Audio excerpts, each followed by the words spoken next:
आज स्वामी को गोटे ग्रीन जूस बनैक देली तो राधे राधे हेलो एवरीवन आशा करुच्ची आपण माने समस्ते बहुत ही भलरे थे। तो मु गाधे पाधे फ्रेश हो सारा पर स्वामी को ग्रीन जूस प्रिपरेशन लगी पड़ी। तो रेसिपीटा आपण मैंने देखी नि मु बेसी डेस्क्राइब कौन कर बहुत ही सिंपल थी बट बहुत ही हेल्दी थी। जदि आपण मानक रेसिपी दरकार मत कमेंट निहाती कहतु। देन आमे बाहरी पड़िलु पार्लर बट गला बेले रास्ते एते भिड़ लगी जे 5 मिनिट रास्ता आमको 20 मिनिट ही लगेदेला। देन पार्लर रे मोर हेयर कटिंग सरला परे आमे सांगे सांगे बाहरी पड़िथिलु माछ मार्केट।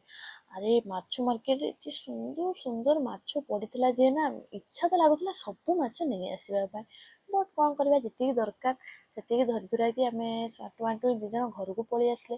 तो घरे जेहेतु आमे दुई जन एकुटिया थिले बस माछ गुडा को भाजी देले ता मध्यरे तो यूज भी राति उठी बेलू जाइथिला। माँ के तो फेरी राति आसी तो आज ब्लॉग टा एंड कली चैनल को सब्सक्राइब करनी।